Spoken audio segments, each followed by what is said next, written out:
John. Good morning nga olip. John marang ka chuda kit penron. Ela kala pai bola mangan IJR. Chino ngul. Kakero ni wan malam ridi penron ngem jam lo IJR chino ngul. Mechia churujulem koi chuda im romag enotal. Ai bu jujuan iro je romag yom. Merok enaj kalbubu gailung kuchet. Ag meromewan iro enaj romag yom. Ai bu jujuan an enaj peripam kelengko renaj idok ngani meramewam. Im king ro renaj adal ilo meram immeurewam tegel. Kon kalim juk pelagum im lala tayo iwalo.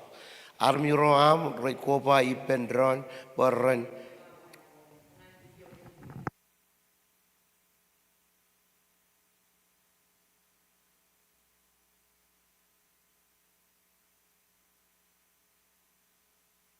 Kena wurir kena yure bim. Maiko ailung ko iligun rana idok ngam. Rana yakata itu jeni joko rotolak. Yakanu yin lang kamal korana epokotok moik jen media imesidia.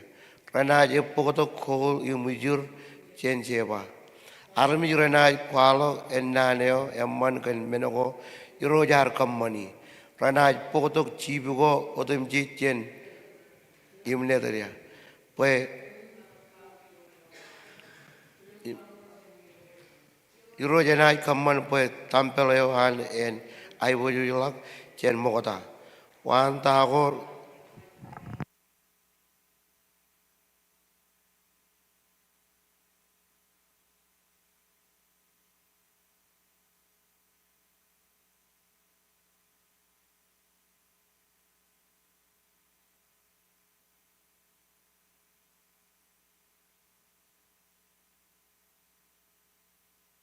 yo jahani yo kojar-jar ani jirial. Yo yar kamanaman pues rieleng odem jejeran kaudi armi roron. Irojit pangan curujilem. Rieleng ko rana yekel. Cara palangan yuk. Yar kaje yuk iloam illu. Akiyo inaj kwalongan yuk jauh jum turiamo. Kaje mego am ranaj pelak ranimpung. Peking rojen ailung ko ran marongin pokok jangan yuk menogo cara manogo air. Ailung ko cet lale ko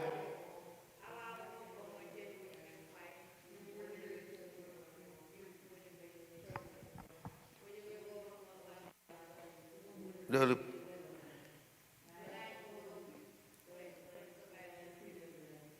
petampelewan iroj aibojo impo chikin koila kayawan en wulio. Lugaron ni jimi rorar king tan yuk ranajitok. Im pargrik peran kau tijuk. Rodem je rit kajagaran yuk ranaj kabung idurun nem. Ranaj naidan sigun koila kayawan iroj. Sayon sigun koila kayawan iroj. Yo kojar-jar ani jirial. Raja min pargrik yuk imel lag jini yuk. Eno chicken koila kayo echala garmiye imechala kopan. Inaj kaman pa kwan pa pung imai bojo. Ailang ko an king ro ranaj kaje barakyo eno dan chuan kara kanini najurion nijin. Ko jala ke nga iro yar lo moron yuk. Pues ani yo yar yakajur ani jirial ar kanam ko jiyo. Inaj kamman boy coal and pinit channel Fran.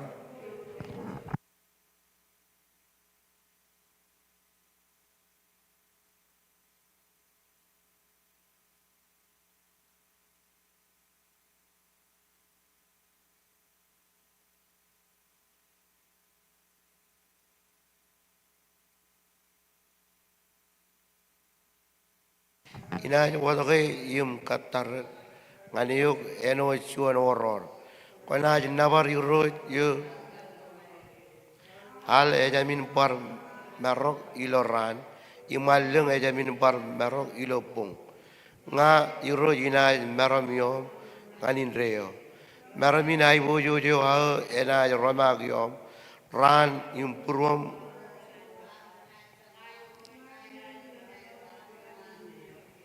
inaj perwo dipam mengayal imalung renaj chago armi ro dum jam renaj kamane menogo rojumui im chogoi yaneo nganin reo yar kaman manir im kajuta gir warren kalikar al kauti ngan armi odum jij ayat pujeo erik dada im erto dada ena jogotak im lab enwo chuan laleo yakajur ina kaman boen benin en maganyan walo ngejek yeneo nga iroj hallelujah nabaratam Jesus kamolo lani jogo beri nabarok chetap ko jar jar komola ni kemi nabarok kemi kaude je ko rojlo chipongin rainin komola ni ken ko beri pemi roj ilo chabro di ni roj Jesus komola kan jeuje wa mu roj ilo amgar kigi ani ilo jon pongone ko mar kigi ilo ani roj e jalak chore nar walongan kemi roj kemi jori jalak lo chipongni nani ibo kementan kabungan yung kaude jiyo ani jeno to ke italla ko mani jito ko man me jom katai kem eno to ke marum jiro rom roi ke marum rien mi jiro ani jangai cara kan telewa mani jilo jupong ni rainin kaco jo family ko ani embrari langan jing jar bali roi pokwan peri perum teler roi ani jajiri roi ne jim roi peri per ilo air pelo jing jugu lani jangai jar kanan kilamani pokwan teler lalangan ir melele tum chalala jeni roi ani kamman boy lawan raini nani ilam ne jido dagani lo kebon ini al geni roi koni le kangan kem melele dewa mani jum te dewa kamman bo kemen wudine ngan cuan kabro family ko ani em rajin chalai kan ko ani em kala ko cuan ani jo yalan ani jo ejaram ani jo yo brakan moye roi ani kemi kurungan ko em kaciteng pokon walal tagi rojim jo yum tel kemi roi em kala ko mai bujo jani yum sibang kemi roi kamman bo kemen kajor ngan kamman car bale wa rojim kwar le to yo mi roji ngai cari roi le ko jero gi roi chame mi roi ngai cara kan family nan taktor chemi marago ka pastor koli ni roi cara kan jupong ni raini nani boy am jo ji rojim tele wa mani eni tele role jupong ni raini le ko jero gi ni tele kemi lo igli jagin an king worldwide roi ko molgan projadani nam roi ko molgan peter charge roi peter chene nani le ko jero mai buju gi na roani em family na ro tele roani ilo jupong ni raini nani ko molgan peter ta chenani im peter bedai roi ai cara kan tele wa mani ilo jupong ni raini nani ilo arona rila roi ko ni tele ro katola ko le men ko jupong ko yani ilo ro ta ko devil ar plan yon family na roani ngai cara kon kakuri roi jauh jani jum cibang kemi roi kera la kemi roi lo cabur wa we ni roi kamman bo kemi jala tayo ani em ko le dongan kemi kamman roi kemi cari roi jum lewat par kemi roi par chona le ni roi yum telewam em ai bojo jewa ngai cari roi lewat jawal brother rain and king worldwide roi bo kon tel kemi roi le dongan kemi mele le dewa mani chala la jane wa mani kajore wa mani pokon kajor kami lo cabur wa wen kami cari rojim kami kacit ilo dam nejim chije pokon kamerong kem ilo raini ni roj ilo dam nejim chije komolot haleluya haleluya kini wan malo kodum carakan marmari luar kajitlah dengan yang kabrak bayani yang katalang atau karmiroan keji haleluya iya yang tidu melalui bapak penjab lelangong pengai beripem Haleluya kerentikan channelawan malam cargan marmarin. Carbayan diyan pokoto karam jurin. Ya bercing tongal lomor. Carjo ko beri.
Haleluya komol Jesus. Ceni wan malam cargan obrakan cetep ko jar-jar. Haleluya cara barom cuan kiji cetranin pentikoi. Ror tama ko tum tirar ko bay pendroni lo cuan cikin. Emo yang makajan cuan hai ni gen jalang. Eno tai ni gen orralap. Pung im kobra kal ben mo rar cidi. Inam ral lo cuan men eno da logo. Rorur raja wadalak. Im cogyon kacujur. Irodum je rar obra. Kencetep ko jar-jar im cino air kanan ila ulang kain kajin eno tan cetep kamar wer tiga cuy ni wan malam tel kejang. Haleluya. Cokon beri jinam kono nokon lok. Cara baba ciara. Oraka paka papa. Oriara Oh baba. oraka papa. Oiro kemis kamolo. Iro kemis jar gini aman cemen. Kemis lewa yit pani cantik. Oiro cipung joda bukan jojum lodukkan kencetep ko jar-jarewa. Oiro kobra karmi jirinam jelingar to jelingan man. Ani cemen kemis hai kujiu. Kemis kacida kencetep boyang boy ton himo ke. Iro jirani wonje holy ghost nai. Kemis jar bo iro kon ban lodukkan.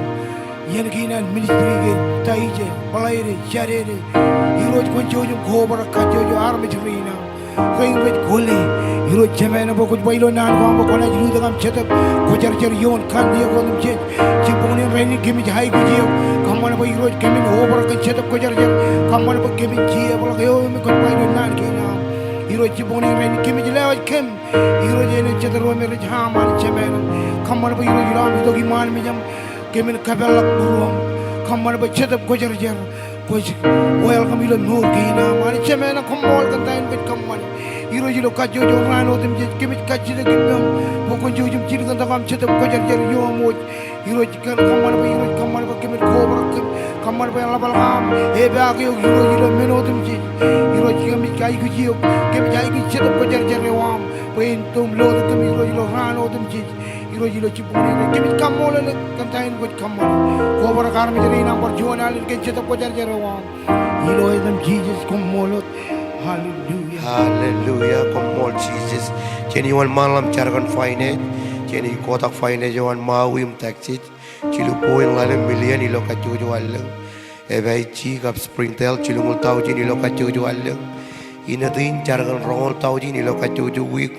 Poyan jen letongan ke kata berin ejilo lo purwar. Hallelujah, kerintikan rojbing wani wan malam carkan fine. Hallelujah, ilon mato cijinom congol jon. Letongan kem kejam raini nek cota congol cijino. Imemen imiro jar pangan mojit kia. Inai kaman pamangai en wadalak celangan komodum cij. Ila kacojo ran armiro ro rana iro jen yem nunu ko. Yemain pakan watayar mangai ilo cuan ran. Ila wai ni merongil meli congir. Yem lale langar rana lor nanin curong ko. On malakot kerintikan rojbin. Hallelujah Jesus. Sarjo kut beri.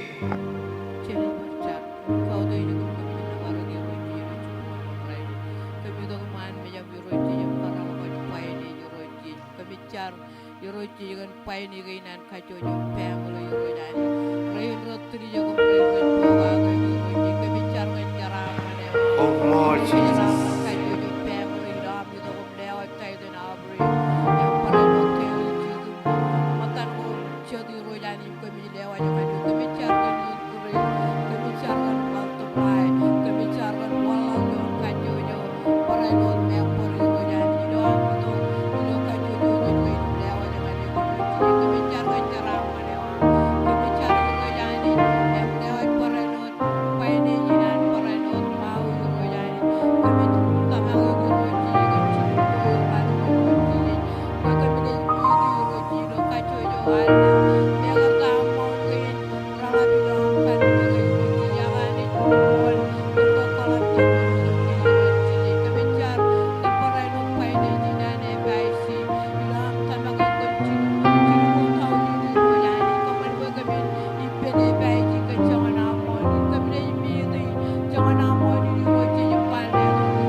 Haleluya, jeni kaji telah piringan pijen kain. Haleluya, jeni kota pijen inan tak termeragu kap. Pastor Colin pijen inan remaja. Haleluya, komol Jesus. Ilo caban kanan rongo radun jonim jongo radek elangge. Ecalak nanin kadagen jeni roji lo jon cigen. Inna marum jiro yer raja bayagoy. Yang menono armi jo kaja berak kian ko anani. Tigan windan wan malam caragan pijenin. Nabaruk Jesus. Jojar ge rojan ke bichar ke bi kamol le gani jilo chipokon rai na roj kamol ge fiji ni kwali ge yon moragon ke bichar kan 12 yani ke bichar kan jotoy no rubu kan creation ani ke bichar ke bi kamol le chipokon rai ni kala ke bi kalim ya na pangen la bi lukenan ai lo ko na pangen ani roj ke bichar kan chipokon ro 1000 desirable ani ke bichar ke chipokon ro na 1000 arme ke kan foto kan salvation ani iro kami cara kami kamol le iro jipon lai pokon kala ka mai butu yon fiji ne gajo yo pala yon marago ani kami cara kami kamol le iro jipon lai pokon kam fiji ne tabar lagi na or why ani kami cara kami kamol le iro jipon lai lawat fiji ne na remaja lan kami cara kan faiban kan creation ani kami cara kami kamol le iro jipon lai pokon foto soul ani Lokacak lo blur ani ke bicara, pokoknya foto dengan lo norani, ke bicara lo cepopon ani na, kecil tahu je populasi ni na, remaja lah ke bicara, pokoknya foto dengan lo norani, ke bicara lo cepopon ani, biji ni malah yo pastor pede ani na tabar, remaja ni receh jalan ke yo kalau tangan, oh yo jangan ke bicara lo cepopon ani, pokoknya kalau nggak baik biji ni tadi, lewat biji ni na pastor ni jamu ani. Jangan cuan extension, kan jilu, cuan kan jilu extension ani kami cari, yang kami kamol yang kami jual lebih jenari. Oh ironya ni kami cari lagi pohon lain, kami fulfill vision ini, yang kalau kami main punya lagi pohon lain, kami cari kami kamol ini, ilah Jesus kumolo, amen. Haleluya. Jadi wan malam carakan building project, carakan muini lo cungul, jadi carakan raga jinuman, carakan all benai puji keinginan media ka music carbayan dijen kapel lak kaja memle to wai nar manage finance haleluya ilo cham cubu rongol cilim jone balang ngai roj ecep kalang meu ina macala to jin carbalan ro jakal lagu junior wan malam carakan building project carbayan dijen kalau ada ibu juj na warek sis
Haleluya. Jadi wan malam kota gergagirin cinerim jamer Dr. Marago ka Pastor Colin perjalanan ini milali ke jojo beli jagin an Kimor White Peter Charge Peter Channel Peter Jamie men ka Dr. Channel pamelinan Dr. Marago ban yang telir dalangan air kajor ka melele tum jala lagi jalan pamelinan Peter Tachel ka Peter Peter ajilirin di jiro ka cibuyero tuturin jinerom cemero jadi kota kau bergagirin kacucu ilo ekta injinirin berbelo feeling carbani yang dalangan air kajor ka carbani yang telir ilo air kamane carbani ilo rom rali tu junul junul wadena idia galang rohani jar kaletir ani magai kwalok kue jalak royer amen haleluya regagilune wan malam carakan bergagirin cinerim jemerim kacucu ruterin kacucu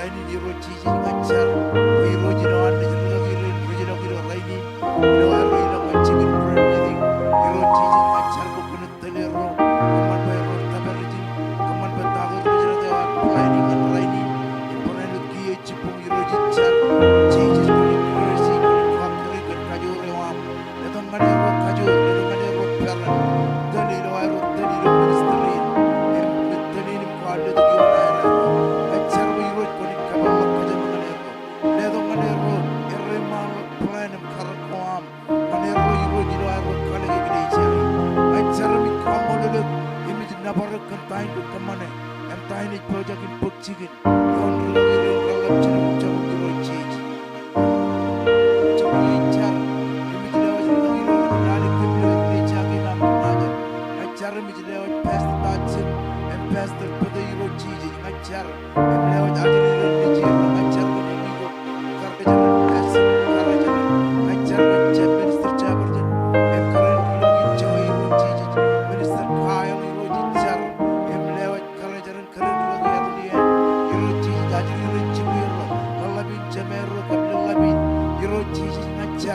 pokoknya very family dan family di dong ini ajar iro pun kalau kamai bojo jilo cabrot magil ijo cabrot ini jilo iro ini iro jicar paper nama pokoknya paper oh ngajar kan kajo dio iro ngajar kan peran ngajar kan lalu telewa pun telero iro aku telegri jagi ngajar kau jero iro aku peri remaja ngajar kan awalnya pencara pun kata pergi awalnya training kain project in putchigir celebration in project in putchigir keren lagi jiram ajar iro pun pakai iro menuju kabo iro final kabo iro mangai kabo iro betul kali dia lecture lagi emraja bijin dia jawa maja dari pero iro lain iro jilo iro jilo lain ajar pun kajor iro pun kajor iro kamal lajan iro pun jilo kaner ajar pun pastor in jiram ajar pun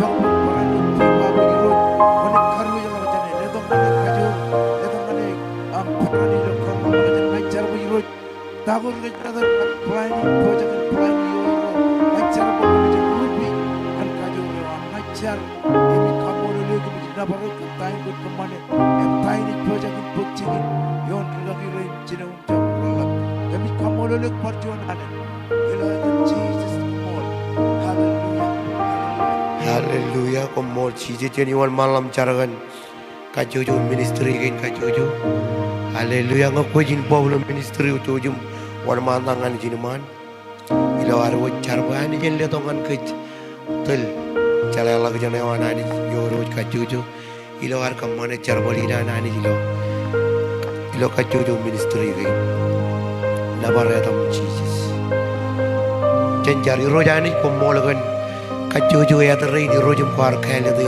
roj ngajar kan ministry kain di roj yang ya terai di roj ngajar pokon jojum teleri roj lo am kajar baleri roj beri roj ilo caprot plan ani jemai dia ngajar kaji tu kilo tanda jem cici pokon kon kajar raman iri roj kaman boy lo ar kaman jar bali nani em kuar le to kaya rai roj ani ngajar pokon joj beri em kajar balir ngan kanan yang amani kaman boy awle bai dia ko ani jum koni le to ilo purwir roj lapta ta rein roj ko ba to kali em chuta ligin awle ben obi ja rein roj ani ngai carani bo bonjoj em kaman boy awle ben ministry gain roj rani kangal to an army ngallo mari roj ani cibang gem roj kerara lak cara boli gain amani kaman boy lam kaman cara boli nani ngai cari roj bo bonjoj konjo jim cibang kami roy lewat oleh ben kajojo ederin mobi jarin roy ruben bunir ani jangan cara bali ani jam kuali atau yuir ani ngai carani bo kon kajar bal kami roy letongan kem revelation ni roy letongan kem teli roy cibang kami roy kerara lak kami lo cabrot wai nani ilo dan nejum Jesus komolos haleluya haleluya Jesus komolos jini carakan oleh ben ai kuju warot kajojo Amen. Jalan ke kejut, dengarun meninai kuj. Cuba binar jo, bagai kum kacit tak ayu jawan.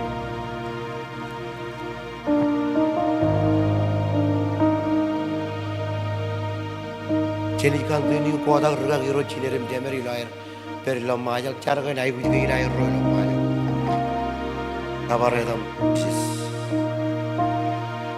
ko jojen jar kia kami kau tu juk percuana le nani ko mol kan amgar peribem roi jilo amgar ko ba to kan juk bagaimana kau tu juk roi jum kabungan juk roi ko mol kenal ben unin jar ko roi jum kamar kacit kagi ani jangai jar ko kon cibang kami roi jilo amgar ko ba to roi lewa jol ben ai buji kai nam roi ilo am choi le ni ben roi roi acar kan am choi ben ron ani bo koni kagi roi jum koni kaboy ilo raini nani jilo am le chedalang chen muin mum roi ani jilo am le jetter ilo kaboni ni yali ni roi acar kan ke ber ko am roi jum tele am ani koni katol gol bek cidan jen kami roi koni ke ber kami roi koni cilung tok am en celi roi ilo am le perilo kabi june ni roi jum kamani jar bal ko roi ilo am le perilo chabing chandar ko roi ilo cigun jar bal roi ngai cari roi em ka cita ilo tan ne jum ci je bo kon ka jaraman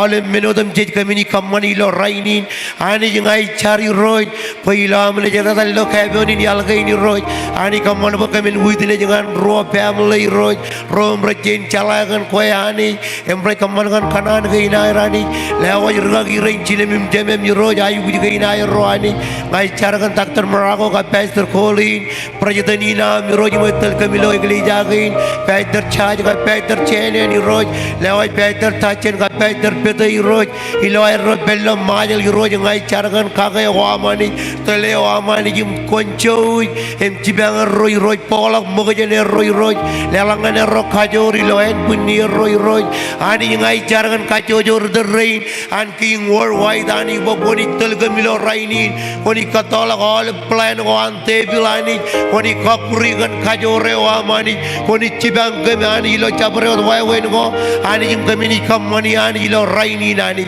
peri bemi roi jim tel kami roi kami kacita gilo tan de jim cije bo kon kajaraman kami ani ilo amle cebela ani ngan kabi june nani ngai carganan kilam roi cargan tele wamani ilo kami roi cije peri bem kerala kami ani lo cabre wai wen ni roi kami kala ko jona ni jo ela bi roi kami kala ko jona ni jo kamanu ngotang ilo meuri roi ngai cari roi kan kacojo family ge ni rar ko ba to ilo cibung ni rai ni rar ko ba to kan kamane iro cije rorar jam kamane ilo cibung ni rai ni roi beri ilo jigun jarbal ngai cargan telewa mani ilo jigun jarbal roi kajaraman ke mani ilo rai ni roi kaman ko men jam kabro mo je roi akaman bo teririn ge na mani jaran yarang roi ilo lang wai ni roi cije kaman boy am roma roi ni rome kami roi e mar mirani kalim je kami ani ilo roma ge am roi cije ngai cari roi ganan klam roi kajaraman ke barchon